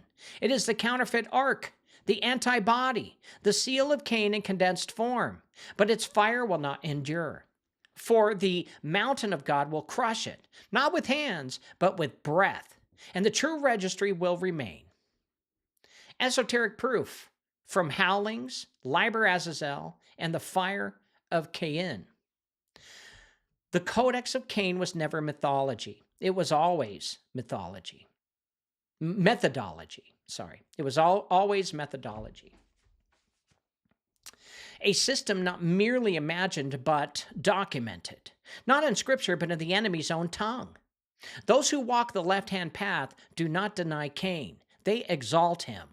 And in their most guarded writings, they reveal what the prophets always knew, that Cain was transformed by ritual, and his bloodline has preserved that transformation through flesh, flame, and spell. In their own grimoires, Cain is not a sinner. He is the first initiate. His curse is not shame, it is elevation. And his mark, a key. From the forbidden pages of Howlings from the pit, specifically Volume 2, Number 3, we find the ritual mechanics of registry rewriting. It says, and I quote, "Through sacrament of blood and reversed fire, the initiate undoes the breath of his birth and reclaims the primordial wound of the patriarch Cain. For only those who drink of his wound may write their own name upon the tree." Unquote. This is no symbolic gesture. In Howlings, Cain's wound is described as a gate of identity rupture, a point where the divine registry can be hacked and the initiate's breath detached from the logos. The reversed fire is a term referred to anti-Pentecost, a spirit not of sanctification but of desecration, binding the soul to Azazel through Cain's inverted path. Now, Liber Azazel, a foundational text of the Black Flame cults, makes the doctrine explicit. Azazel, one of the chief watchers in Enoch, is portrayed not as a rebel but as a restorer of the blood right. In chapter 4, under the womb of flame, the text decrees, and I quote, "The seed of Azazel lives in stone, in bone, and in the shattered lines of Adam's breath. His sons do not inherit, they remake. Their law is blood, their stone is made of contract," unquote. Here we find the doctrine of the fossilized contract. Azazel's seed is not poetic. It is the literal spiritual semen of the watchers, calcified into matter and ritualized into the philosopher's stone. The stone is not a tool of transmutation. It is a congealed pact, forged in rebellion and activated through rite. The book states openly that the stone is fed by the blood of Abel and sealed by the moon of Lilith, confirming that the resurrection of Cain's lineage is both generative and vampiric, requiring stolen breath. The fire of Cain, which is spelled Qayin, the most detailed theological defense in Cainite ritual, places Cain at the center of esoteric cosmology. Written by Andrew Chumby's spiritual successor. The text claims Cain is the first to kill, not in hate, but in will. The first to cross the threshold of becoming by making sacrifice of divine lineage itself. His fire is not of Eden, but of the other light, the flame before the fall. Unquote. Well, the other light here is the black flame, the inverse of the divine spark, the light of self-deification through rebellion. Cain is not repenting for killing Abel. He is ascending by doing so. The ritual murder becomes the moment of registry rupture. And this is the first sacrament of the left-hand path, to break the heavenly lineage and replace it with a contract of self-authorship. Now, the fire of Cain teaches that through blood, mark, and word, the initiate follows Cain into becoming a god, not by grace, but by grafting themselves into the fallen registry. These grimoires, Howlings, Liber Azazel, and the fire of Cain, do not hide their intent. They teach that 1. Blood is code. 2. Semen is contract. 3. Ritual is rewrite. 4. The stone is hybrid fossil. And 5. Cain is prototype, not outcast. They confirm that every revelation declared in the crown of blood has been embedded in occult systems for centuries. The elite do not invent these doctrines, they inherit them. They receive them through bloodline initiation and oaths. They believe that through Cain they will escape the registry of judgment and enthrone themselves in eternal fire as sovereigns of the new world. But the registry is not theirs, and their own words will testify against them. For the saints who read these pages understand this. The enemy has spoken plainly. Their system is real. Their rituals are active. Their codex is nearly fulfilled, but the Lamb has already broken the seals, and the blood of Jesus speaks a better word than the blood of Abel or the blood of Cain. Pretty heavy stuff, isn't it? Chapter 4, the Empire of the Registry. The Vatican as legal custodian of souls. They do not call it a database, but it is. They do not call it a prison, but it is. They do not call it ownership, but they do not ask permission. The Vatican is not merely a religious institution. It is the central registry of Earth's stolen breath, the legal archive of spiritual contracts that were never sanctioned by heaven. Behind the robes and rituals, the incense and Latin, lies an ancient and sophisticated custodial apparatus designed to encode, store, and administrate the souls of men, not to liberate them, but to bind them through legal fiction disguised as sacrament. The church does not save souls. It records them. It claims them. And once registered, it owns them, not in eternity, but in jurisdiction. The Vatican is not merely the seat of a pope, it is the throne of a living registry, encoded in canon law, cloaked in theology, and guarded by the Jesuit order as a sovereign city-state immune from human prosecution. It is the world's first spiritual corporate state, complete with diplomatic immunity, gold reserves, intelligence networks, and a record of every baptized soul on earth. Well, this begins the moment when Breakspire betrayal occurred. When Pope Adrian IV crowned kings and offered lands he did not own. The church crossed the threshold. It ceased being the bride of Christ and became the custodian of souls by fiat. Through the donation of Constantine, a forged document, and the papal bulls that followed, the Vatican claimed ownership over all Christianized peoples, and eventually, through conquest, conversion, and colonization, the whole world. Every child baptized under the Latin rite was entered into the book of registry. That name, once breathed by God, was now held under a counterfeit authorship. This system was not symbolic, it was legal. The canon law system, developed and refined over centuries, became a spiritual coding language, a framework by which souls could be numbered, categorized, and controlled. Every sacrament was a line of code. Baptism as enrollment, confirmation as locking, confession as resetting, Eucharist as ritual reprogramming, holy orders as replication of the machine, and the Vatican transformed the acts of the Spirit into registry events, updating the soul's record in a book not kept in heaven, but in Rome's underground vaults. The central structure of the empire is the apostolic penitentiary, a secret tribunal that holds the power to absolve the unforgivable.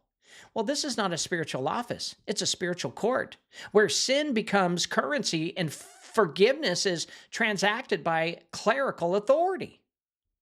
It operates under the assumption that Rome possesses the registry and therefore has the power to amend, erase, or reinforce it.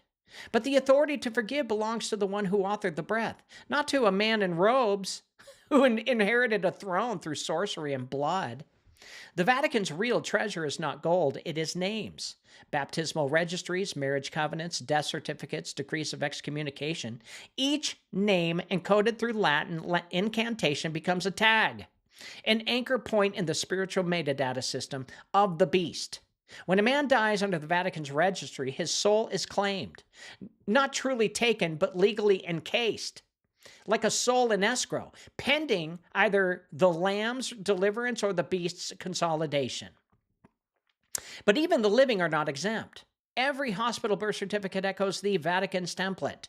Every record of identity, social security, legal name, tax ID is patterned after the ecclesiastical registry.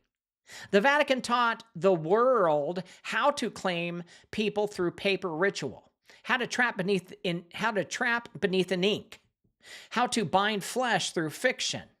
Even nations today structure their citizenship models on this system because it was the church that taught the kings how to own their people as property. The three crowns of the papal tiara represent this system. 1, the crown over the world, temporal authority. 2, the crown over souls, spiritual jurisdiction. 3, the crown over heaven's keys, doctrinal authorship. But all three are theft. The Vatican has become the custodial agency of the beast system, a spiritual IRS that tracks the blood, breath, and soul of every man who has passed through its rites. And just as financial custodians claim dormant assets, the Vatican believes it can claim dormant souls. Those who have never renounced their registry, never exited the system, never annulled the false contract written on their head through baptism without spirit. The Jesuits enforce it, the Black Pope codifies it, and the global elite now mirror the Vatican's registry empire through digital infrastructure, blockchains, biometric ID, global citizenship contracts, carbon ledgers. The registry has migrated from Rome's catacombs to the cloud, but the spirit behind it is the same: to rewrite authorship and make man property of Cain's court. Yet the registry of God remains unbroken, undeletable, invisible to man's machines, but etched in heaven's breath. Those who walk in the Spirit have no file in Rome, no line in the Vatican ledger. Their names are written in the book of life, not by ink, but by fire.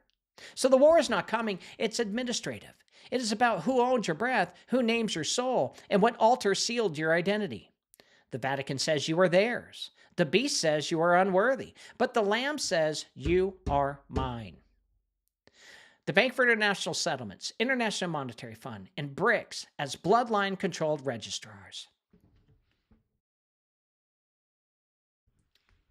The Vatican may claim the soul, the crown may seize the land, but it is the Bank for International Settlements, the BIS, that holds the blood of nations on deposit. This is the high altar of Mammon, the central registrar of global debt slavery, where kings bow in secret and currencies kneel beneath Cainite ledgers of ownership. The BIS, the IMF, and now BRICS are not competing financial systems. They are registry temples, governed not by policy, but by bloodline mandate, spiritual pacts, and encoded domination. The BIS, headquartered in Basel, is not merely a coordinated bank. It is the mother node, the clearinghouse for all central banks on earth. But its role is not transactional. It is ritual. Every national economy is bound to it, not by necessity, but by covenant. The BIS does not lend, it binds. It enforces a global monetary structure in which all value is debt, and every sovereign signature is a digital tithe to the beast. Its founding members were not mere economists. They were occult engineers deeply embedded in the Rothschild, Orsini, Warburg, and Venetian networks. These families, Cainite to the core, ensured that the BIS would sit above all nations beyond prosecution and immune to war. Why? Because it is not of this world's law. It is a private priesthood of finance, consecrated to manage the registry of debt across generations. Every currency issued under its watch is a contract of breath suppression, measured not in gold, but in servitude to the invisible creditor. The IMF, likewise, is not a development bank. It is a spiritual bailiff, a collection agency for fallen thrones.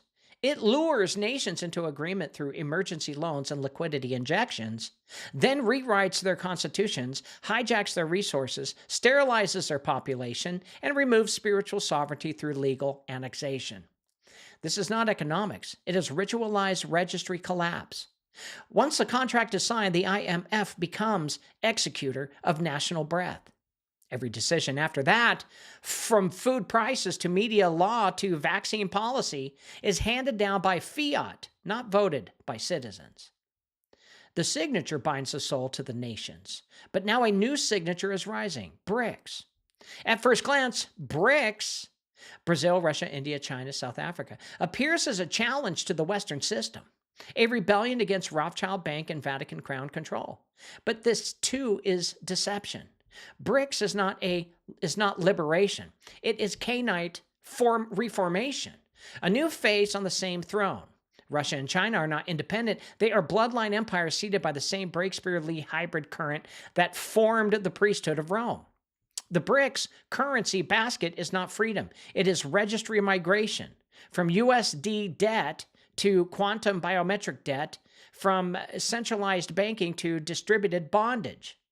BRICS will offer gold, but it will claim DNA. It will promise sovereignty, but enforce it through CBDCs, social contracts, and carbon scores. The same breath registry that Rome once controlled with baptism will now be run by AI-led economic identity systems, tracking every action, assigned every value, calculating every soul. The truth is, BIS, IMF, BRICS are all custodians of Cain's codex, managers of human energy, data, and ritual compliance. Their true asset is you, not as a human being, but as a quantifiable participant in the spiritual economy. Your breath becomes a number. Your labor becomes a token. Your consent becomes a contract. Your inheritance is stolen, digitized, and sold back to you as access. This is why every financial institution bears the seal of the serpent. Logos formed from occult sigils, mirrored triangles, serpentine curves. Their architecture mimics temples. Their procedures follow ritual flow, initiation contract, debt, sacrifice, liquidation, rebirth. It is not business. It is black priesthood through finance. The saints must understand money is not neutral. It is encoded breath, stolen, inverted, and leveraged against the kingdom of God. Every transaction under the beast system is a silent tithe, unless it is sanctified by spirit, sealed in faith, and divorced from the registry of Rome.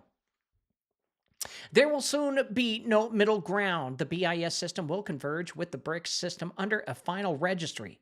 Blockchain soul, scored identity, spiritual debt, contract enforced by AI priests, and quantum currency gates.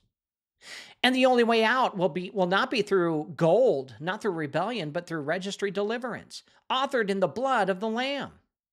Crown corporations and the global property seizure. Once Rome claimed the soul, it needed an executor for the body.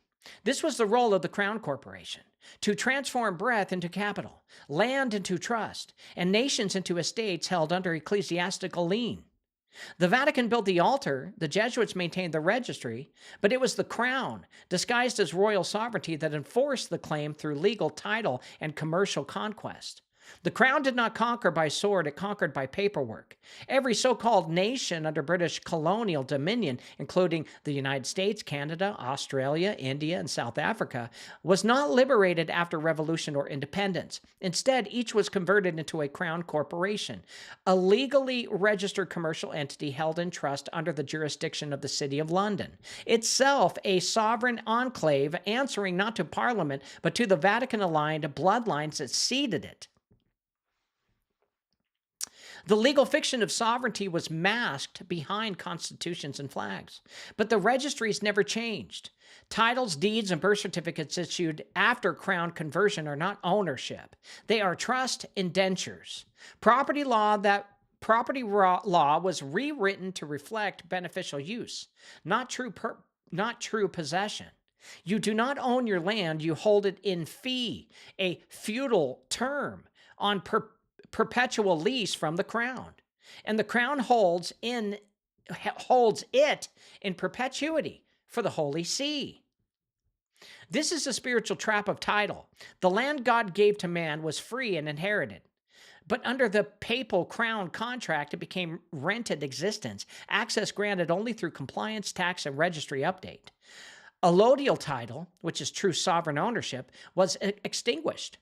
In its place rose the system of equitable serfdom, where every house, every farm, every mine, every road exists only within a closed-loop trust architecture controlled by private banks and ecclesiastical legal codes.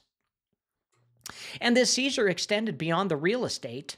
The birth certificate itself is a transfer of interest, recording the newborn as chattel property under the jurisdiction of the crown.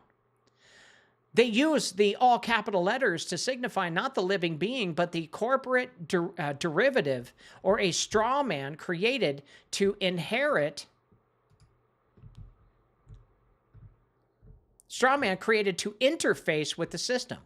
That name is bonded, tracked, and monetized. The child's labor is pledged as collateral to service the national debt, which is itself owed to the crown-controlled central banks and ultimately back to the Vatican BIS structure. Through this mechanism, the people become living sureties, for foreign insolvency. Every mortgage, every tax return, every signature under the legal name is an act of ritual reinforcement, updating the system, renewing consent, and reaffirming the fiction that man belongs to the trust rather than God. And now the seizure is accelerating.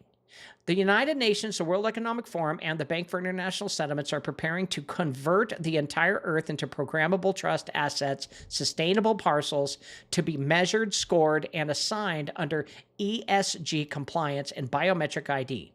This is not global governance. It is the spiritual enclosure, the final extension of crown jurisdiction into every inch of air, land, seed, and genome. Digital title systems such as the blockchain-based land registries are sold as transparency, but they are final logs. Once registered digitally, land can be tokenized, fractionalized, and remotely governed. Once breath is assigned a digital ID, movement, speech, and transaction are contingent on registry permissions. This is the new Vatican Crown Symphony: spiritual control through ritual, bodily control through title, and total control through digital trust. The saints must awaken. The property seizure is not just theft, it is Cain's final enclosure.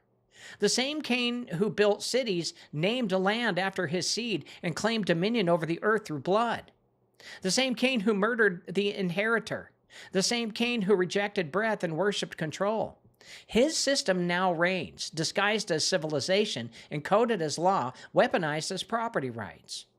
But the earth is the Lord's, and those who have been marked with his breath, not the beast's registry, will reclaim what was lost, not through courts, but through covenant. The meek shall inherit the earth, but only after the registry of the wicked burns. Maritime law, papal bulls, and soul bonds. In the beginning, God hovered over the waters and spoke light into being. But Cain's children found another way, to rule the waters not with breath, but with claim. Beneath the laws of nations, beyond constitutions and flags, lies a deeper and darker legal system. Maritime law, the law of the sea. It governs not by covenant, but by contract. Not by creation, but by cargo. Under this system, man is no longer a sovereign made in God's image. He is a vessel, a ship, a floating fiction. And this is the secret of the global registry. You were never on the land. You were registered at birth into jurisdiction of water, a legal realm governed by the Vatican, enforced by the crown, and transacted by the banks. It is not metaphor. It is not conspiracy. It is canonized legal reality codified over centuries through ritual paper, ceremonial declarations, and bloodline sorcery. The foundation stones were the papal bulls, the Vatican's spiritual title deeds to the world. Unum Sanctum, 1302, declared that every human creature is under the authority of the Roman pontiff. This was the first global soul claim. Romanus Pontifex, 1455, divided the newly discovered lands between Catholic monarchs, granting them rights to take territory, subjugate people, and claim their labor. This was the beginning of the maritime colonization of the spiritual license. Inter Caetera, 1493, issued just days after Columbus returned, granting Spain rights to the New World and its inhabitants. This bull sacramentally enslaved every indigenous soul under the church's authority. So together these bulls form the spiritual architecture of global slavery, not through chains, but through registry.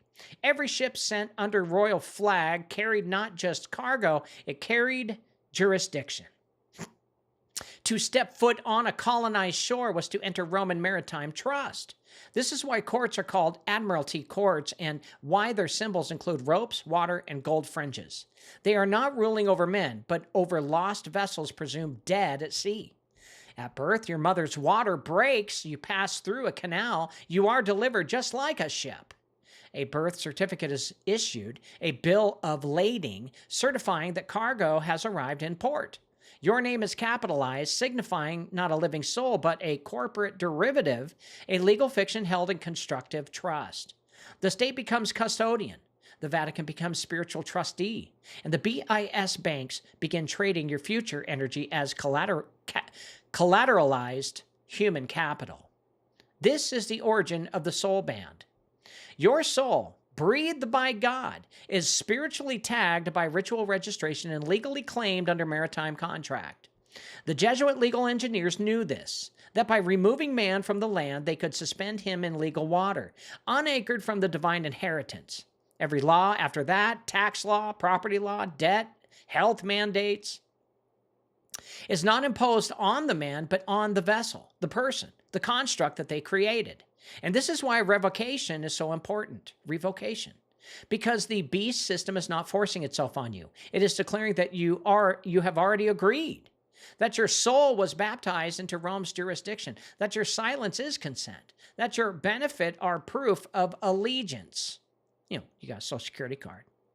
This is the ultimate lie, that the registry is yours. The soul bond is not just financial, it is ritual. It ties your breath to the beast through sacraments disguised as civic life, through the following: birth certificate, which is vessel creation; social security number, which is trust tracking; driver's license, jurisdictional consent; passport, international commerce access; vaccination record, bioauthority compliance; and digital ID, soul contract update. Each one is a renewal of registry. Each one a denial of breath sovereignty. And now the system prepares to finalize the claim. Through CBDCs, digital IDs, biometric wallets, and soul-bound tokens, the last legal barrier between flesh and fiction will collapse. Your soul will not only be claimed, it will be indexed in real time. Assigned a carbon score, a risk profile, a financial ceiling, and an access level. It will be bartered, gated, and scored by the very system that stole it at birth. But the registry is a counterfeit. The Admiralty Sea is drying. The bulls will burn, and the saints will walk on land again. For the true king walked on water, right? The true king. And not to rule it, but to free us from it. His blood canceled every bond, his breath rewrites every name, and his throne is not in Rome, not in London, not on the sea, but in heaven, where the book of life is sealed beyond the reach of Cain's court. All right, tune in tomorrow night when we get to chapter 5, the digital rebirth of Cain. This has been Cause Before Symptom. I'm your host, James Carner. This has been a reading of the Crown of Blood, my third book.